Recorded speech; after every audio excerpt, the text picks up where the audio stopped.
Before the new year begins, this is what the birth of Christ asks of you.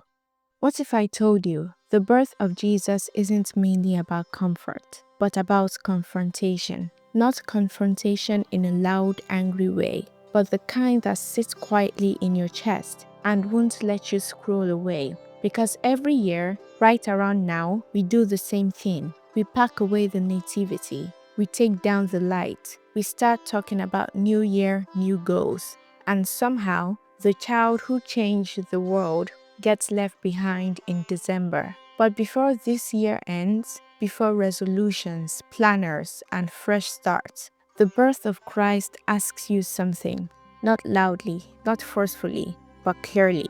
And if you miss it, you don't just miss Christmas, you miss the point.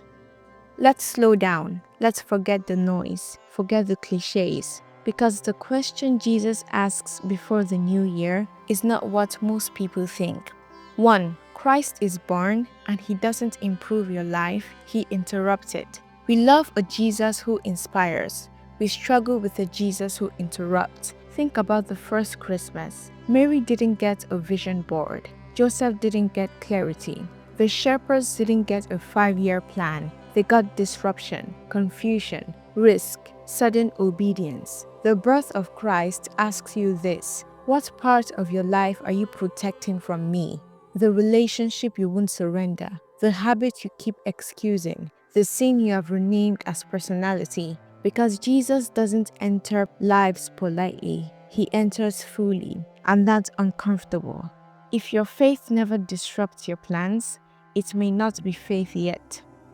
2. The manger is not sentimental, it's a warning. We have turned the manger into decoration, but in reality, it's a message. God chose weakness on purpose, not a palace, not applause, not control, a feeding trough. Why? Because Christ is asking you before the year ends, where are you so obsessed with appearing strong? Strong enough to never ask for help, strong enough to never confess, strong enough to pretend you're fine.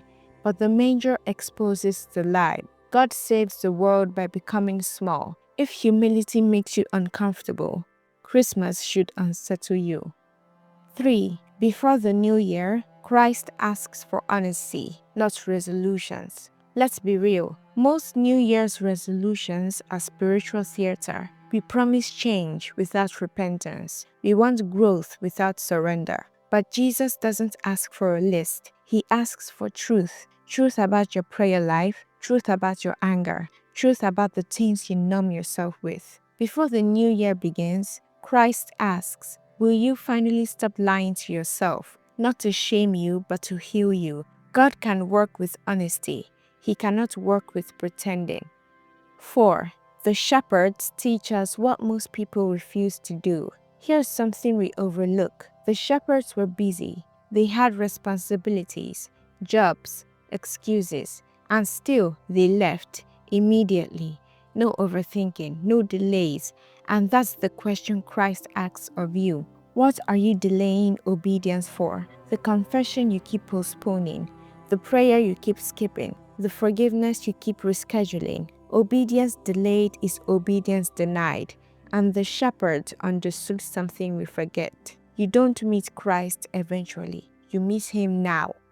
5. The real question of Christmas isn't what will I do next year? That's the wrong question. The right one is heavier. Who will I belong to next year? Because you already belong to something. Your fear, your past, your desires, your distractions. Christ doesn't compete for part of you. He asks for all of you. Not because he is demanding, but because he is Lord.